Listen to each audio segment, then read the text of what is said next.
Hello friend. Study class 0.2 में आपका स्वागत है। क्लास 11 पॉलिटिकल साइंस, अध्याय 8 स्थानीय शासन। स्थानीय शासन गांव और जिला स्तर के शासन को स्थानीय शासन कहते हैं। तो गांव और जिला स्तर के शासन को स्थानीय शासन कहते हैं। नेक्स्ट पॉइंट दोस्तों देखते हैं। यह आम आदमी के सबसे नज़दीक का शासन है। इसमें जनता की प्रतिदिन की समस्याओं का समाधान बहुत तेज़ी से तथा कम खर्च में हो जाता है। इनको संवैधानिक दर्जा प्राप्त है। तो गांव और जिला स्तर के शासन को स्थानीय शासन कहते हैं। यह आम आदमी के क्या है, सबसे नज़दीक का शासन है। इसमें जनता की जो प्रतिदिन की समस्याओं का समाधान बहुत तेजी से तथा कम खर्च में हो जाता है। इनको संवैधानिक दर्जा प्राप्त है। नेक्स्ट पॉइंट, स्थानीय सरकार, पंचायत, नगर पालिका।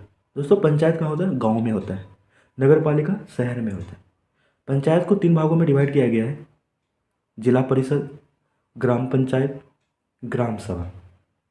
नगर पालिका जो शहर में होता है आपको, नगर निगम, नगर पालिका, नगर परिषद। तो हमें स्थानीय शासन की आवश्यकता क्यों है? मजबूत लोकतांत्रिक व्यवस्था कायम करने के लिए, स्थानीय स्तर की राजनीतिक आर्थिक भागीदारी सुनिश्चित करने हेतु, सामान्य नागरिकों की प्रतिनिधियों तक पहुंच हेतु, आपसी सामंजस्य व सफल प्रशासन हेतु।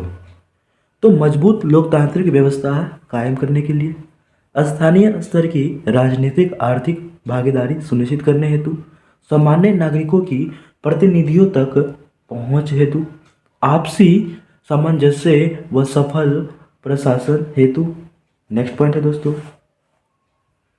कार्य को सफल व तीव्र गति से करने हेतु जन कल्याणकारी, जन माने लोग, लोगों को कल्याणकारी, लोगों से जुड़ा हुआ कार्य करना। नेक्स्ट पॉइंट है दोस्तों,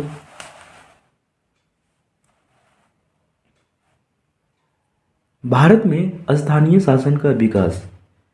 प्राचीन भारत में अपना शासन खुद चलाने वाले समुदाय सभा के रूप में मौजूद थे। तो प्राचीन भारत में अपना शासन खुद चलाने वाले समुदाय सभा, सभा का मतलब होता है लोगों के द्वारा जो ग्रुप होता है, सभा के रूप में मौजूद थे। आधुनिक समय में निर्वाचित निकाय सन 1882 के बाद अस्तित्व में आए। तो कब आए? 1882 के बाद। उस वक्त उन्हें मुकामी बोर्ड कहा जाता था। जब ये आए इनको क्या कहते हैं? मुकामी बोर्ड कहा जाता था। नेक्स्ट पॉइंट है दोस्तों, 1919 के भारत सरकार अधिनियम के बनने पर अनेक प्रांतों में ग्राम पंचायतें बनी। तो 1919 के भारत सरकार अधिनियम के बनने पर अनेक प्रांतों में क्या बना दोस्तों? ग्राम पंचायतें बनी। स्वतंत्र भारत में स्थानीय शासन, संविधान के 73वें 74वें संशोधन के बाद स्थानीय शासन को मजबूत आधार मिला। 1952 का सामुदायिक विकास कार्यक्रम इस क्षेत्र में एक अन्य प्रयास था। तो 1952 का जो सामुदायिक विकास कार्यक्रम था इस क्षेत्र में एक अन्य प्रयास था। ग्रामीण विकास कार्यक्रम के तहत एक त्रिस्तरीय पंचायती राज व्यवस्था की शुरुआत की सिफारिश की गई।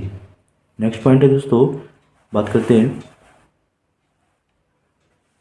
सन 1989 में पीके थुंगन समिति ने स्थानीय शासन के निकायों को संवैधानिक दर्जा प्रदान करने की सिफारिश की। तो सन 1989 में पीके थुंगन समिति ने स्थानीय शासन के निकायों को संवैधानिक दर्जा प्रदान करने की सिफारिश की। संविधान का 73वां और 74वां संशोधन सन 1992 में संसद ने 73वां और 74वां संविधान संशोधन को पारित किया। तो संविधान का 73वां 74वां संशोधन सन 1992 में संसद ने 73वां और 74वां संविधान संशोधन पारित किया। 73वां संविधान संशोधन गांव के स्थानीय शासन से जुड़ा है। इसका संबंध पंचायती राज व्यवस्था से है। तो 73वां संवैधानिक संशोधन गांव के स्थानीय शासन से जुड़ा है और इसका संबंध क्या है दोस्तों? पंचायती राज व्यवस्था से है। नेक्स्ट पॉइंट है दोस्तों, नेक्स्ट बात करते हैं हम। 74वां संशोधन शहरी स्थानीय शासन से जुड़ा है। ब्राजील के संविधान में प्रांत, संघीय जिले तथा नगर पालिका परिषद की व्यवस्था है। 73वें संविधान संशोधन के कुछ प्रावधान। पहला, त्रिस्तरीय ढांचा। अब सभी प्रदेशों में पंचायती राज व्यवस्था का माने 3 स्तरीय ढांचा है। त्रिस्तरीय क्या मतलब होता है? 3 स्तर पे शासन व्यवस्था होता है। देखते हैं दोस्तों, पहला को क्या दे रखा है? प्रथम पायदान माने ग्राम सभा, द्वितीय पायदान माने ब्लॉक समिति और तृतीय पायदान क्या होता है? जिला पंचायत। तो प्रथम पायदान माने ग्राम सभा, द्वितीय पायदान माने ब्लॉक समिति, तृतीय पायदान माने जिला पंचायत। नेक्स्ट पॉइंट है दोस्तों, बात करते हैं चुनाव। पंचायती राज संस्थाओं के 3 स्तरों के चुनाव सीधे जनता करती है। हर निकाय की अवधि 5 साल की होती है। तो पंचायती राज संस्थाओं के 3 स्तरों के चुनाव सीधे जनता करती है और हर निकाय की अवधि 5 साल की होती है। नेक्स्ट पॉइंट है दोस्तों, आगे हम बात करते हैं आरक्षण। महिलाओं के लिए 1/3 सीटें आरक्षित है। महिलाओं के लिए 1/3 सीटें आरक्षित है। अनुसूचित जाति तथा अनुसूचित जनजाति के लिए उनकी जनसंख्या के अनुपात में आरक्षण का प्रावधान। तो अनुसूचित माने SC और ST जाति के लिए उनकी जनसंख्या के अनुपात में आरक्षण का प्रावधान है। देखो दोस्तों, ये अनुसूचित जाति, अनुसूचित जनजाति both are the same word.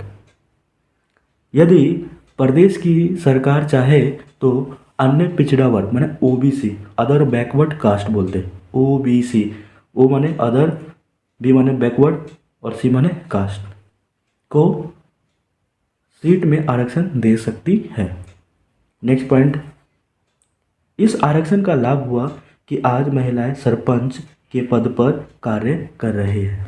तो इस आरक्षण का क्या हुआ? लोगों को लाभ हुआ, महिलाओं को लाभ हुआ, सरपंच के पद पर कार्य कर रही है।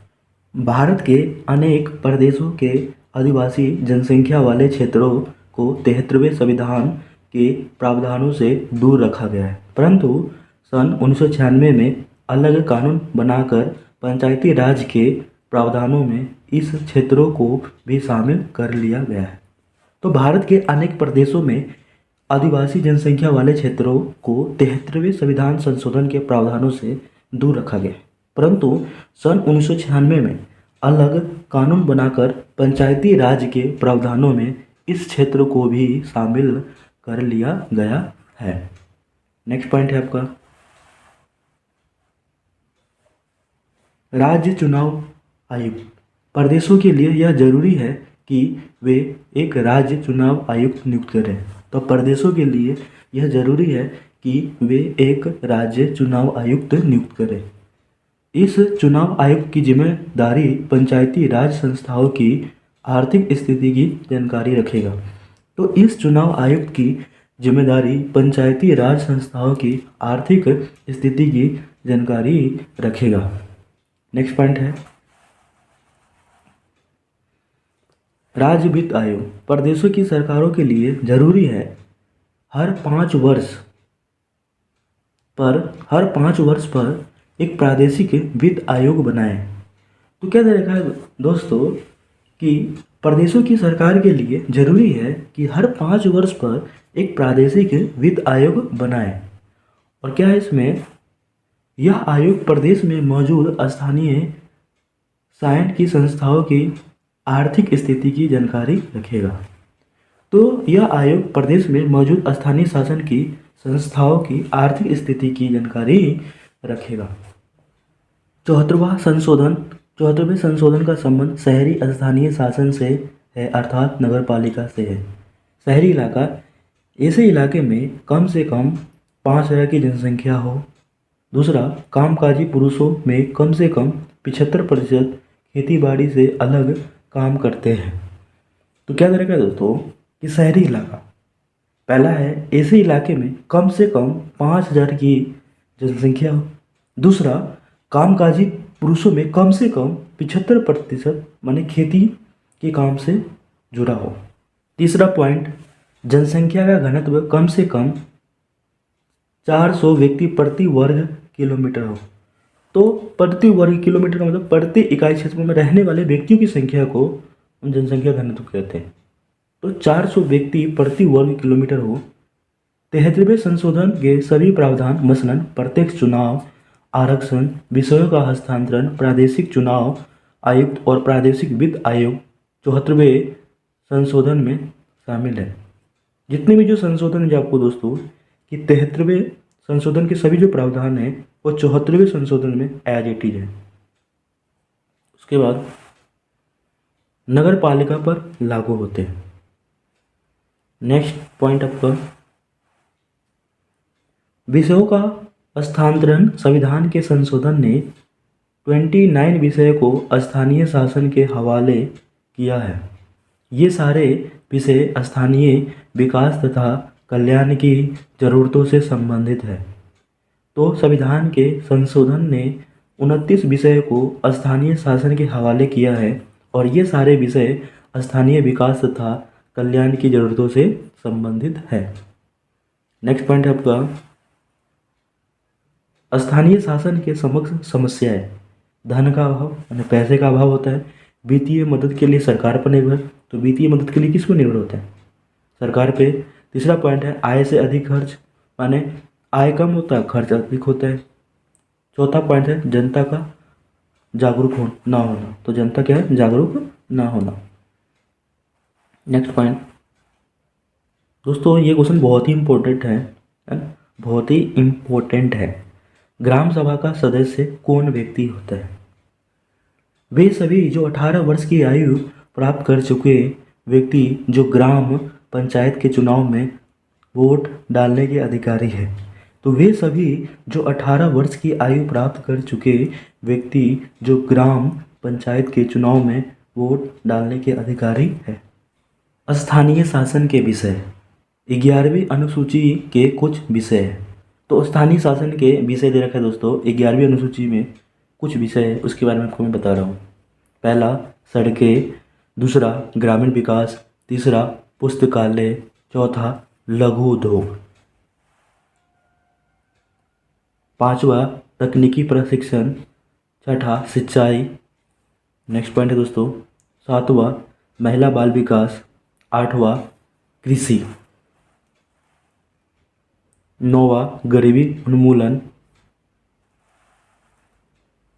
10वां बाजार एवं मेला, 11वां सामाजिक कल्याण,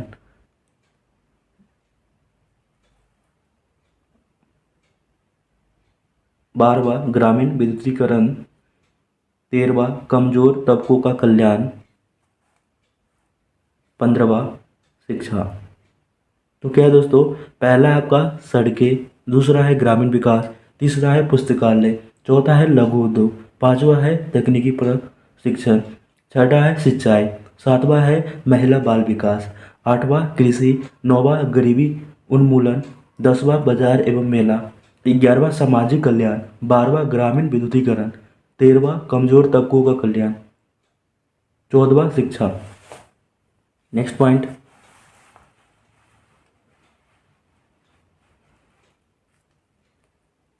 पंद्रहवां सार्वजनिक वितरण प्रणाली, 16वां पेयजल।